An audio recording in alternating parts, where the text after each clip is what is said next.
Bonjour les amis, je voulais vous parler de ce témoignage depuis plusieurs jours, mais l'actualité est tellement riche qu'à chaque fois j'ai dû différer. Donc là aujourd'hui, je passe pas à côté, je vous en fais profiter.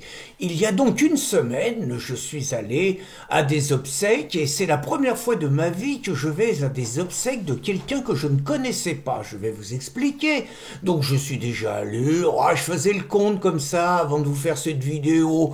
Je pense qu'entre les gens de ma famille, évidemment les grands-parents d'abord, les parents ensuite, les copains, je pense que j'ai dû aller dans ma vie à peu près à 25 obsèques. Mais bon, chaque fois que je suis allé à des obsèques, c'était des gens proches, des amis, des gens de famille et tout. Ça m'est jamais arrivé d'aller aux obsèques de quelqu'un que je ne connaissais pas. Alors vous allez dire pourquoi?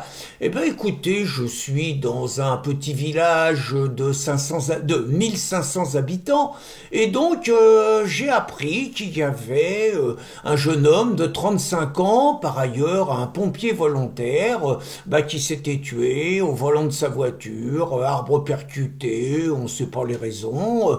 Donc le mec, 35 ans, bon, deux gosses, 10 et 8 ans et tout, et je me disais que même si je le connaissais pas, un gars qui est pompier volontaire, un jeune gars du village et tout, ça fait partie de la vie du village, que ça me touche et que pour le village, c'était normal d'être là, voilà. Donc j'ai décidé d'y aller et donc je me doutais, j'ai discuté avec le maire avant d'y aller, il m'a raconté, il m'a dit c'était pas drôle, c'est moi qui ai dû aller annoncer la nouvelle à l'épouse, aux deux enfants, moment difficile, il m'a dit bon, je vais essayer d'être bon dans le petit discours que je vais faire, quoi, voilà, et puis bon, c'est quitté, quoi.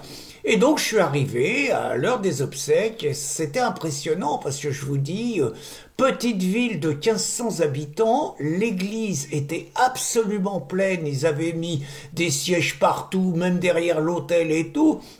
Je pense franchement que dans l'église, il y avait au moins 300 personnes.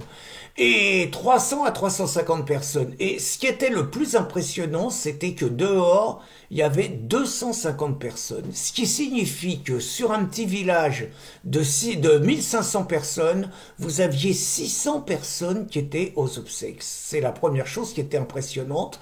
La deuxième chose qui était impressionnante, c'était le recueillement, la gravité des gens. Il bruinait, personne n'est parti, tout le monde est resté là, et la bonne tenue, si j'ai envie de dire. Alors ça paraît tellement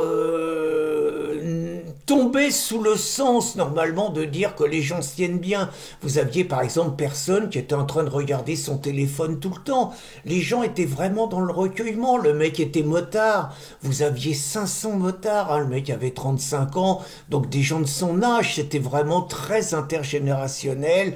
Des gens de son âge, 35 ans. Les mecs du monde. Et ce qui était également étonnant, c'était l'allure, le visage des gens. Je regardais, ils ont pas des têtes de citadins, ils ont pas des têtes de Parisiens, ils ont pas des têtes de Lyonnais, ils ont pas des têtes de Marseillais, encore moins.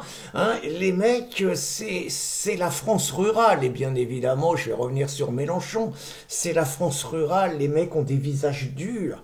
Des visages durs, des visages durs au mal, des mecs qui bossent, des mecs qui ont des valeurs, ça se voit, des gens qui ont des valeurs, qui ont des traditions, qui sont fiers de leur culture, qui se tiennent bien, qui sont bien éduqués.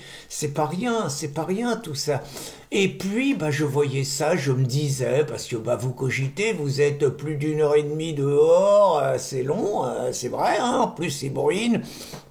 Bon, vous cogitez, vous entendez rien de ce qui se passe dans l'église, vous attendez, vous êtes au milieu des autres, bon, j'ai vu pas mal de connaissances, mais vous êtes au milieu, vous attendez, donc je cogitais, je me disais que j'avais la chance, moi, de jamais avoir perdu un enfant, parce que le mec, il a encore des parents vivants, il a des enfants, mais il a des parents, je me disais que j'avais la chance de jamais avoir perdu un enfant, et pourvu que ça dure, je me disais aussi, je pensais pensais à toutes les familles qu'on vu, les familles de Philippines, les familles de Lola, les familles de Kylian, les familles d'Elias, les familles de Thomas. Je pensais à toutes les personnes qui d'un seul coup brutalement perdent un enfant. Est-ce que ça doit être d'être aux obsèques d'un gosse, encore plus quand il a été tué dans des conditions sordides? Vous voyez, je pensais à tout ça. Mais je regardais surtout, ce qui était extraordinaire, c'est que sur les 600 personnes, il n'y avait que des blancs. C'est ça qui était impressionnant, il y avait que des blancs, et contrairement à ce que dit Mélenchon, pas des vieux débris, pas des gens qui sont au bord du trou, du monde, hein, les motards, 30 ans, 40 ans, du monde, du muscle, ce qui travaille et tout. Et puis, manifestement, alors je tiens à préciser que il y aurait eu 3, 4, 5 diversités et tout, à partir du moment où vous étiez parfaitement assimilés dans le village, je suis convaincu que personne n'aurait posé problème. Je sais que dans la mairie de ce village, il y a des personnes d'origine asiatique qui travaillent et ça se passe très bien. Et donc la question n'est même pas du refus, on n'est pas dans un apartheid, vous voyez, on n'est pas en Afrique du Sud, encore qu'il y aurait à dire sur l'apartheid en Afrique du Sud, mais bon, c'est un autre débat, hein, et je pensais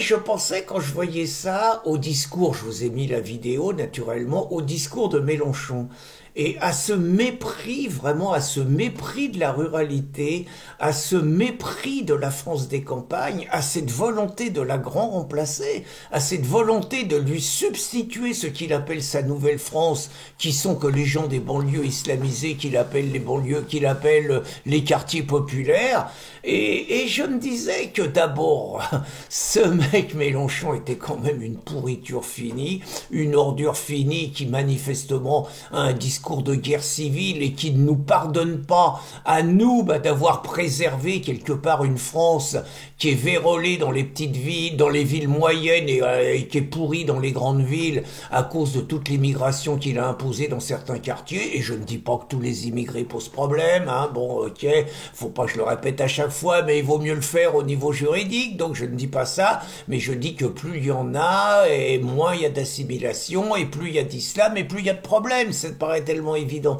Donc j'avais un petit peu cette pensée-là, qui m'a encore plus renforcé quelque part dans le combat que nous menons, que nous essayons d'impulser et tout, dans la volonté de maintenir Calac, hein, ça m'a rappelé naturellement Calac, et Calac, le mot d'ordre de Calac, c'était on veut que Calac reste Calac, on veut que, c'était la Bretagne, hein, la Bretagne reste la Bretagne, et on veut que la France reste la France. Et j'avoue que voir cette France qui veut pas mourir, cette France qui était là, à des obsèques, dans la dignité, dans le recueillement, dans le respect, dans l'hommage dû aux morts, hein, quand on voit les gauchistes qui saccagent aujourd'hui des tombes, quand on voit des petits crétins qui vont fêter la mort de Jean-Marie Le Pen, ça c'est une France qui a encore le respect des morts, et même des morts avec lesquels ils sont pas d'accord et tout, mais qui ont le respect des morts. Écoutez, moi c'est cette France-là que j'ai envie de me battre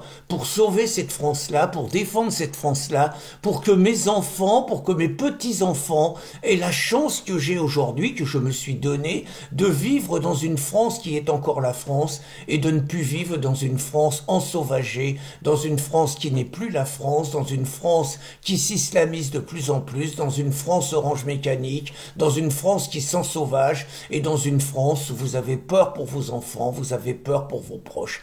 J'ai cette chance de vivre aujourd'hui dans cette France-là, dans cette France qui demeure la France, et réellement, j'encourage tout le monde à se battre, chacun à sa façon, pour que cette France, n'en déplaise à la crevure de Mélenchon, reste la France. Bonne journée les amis!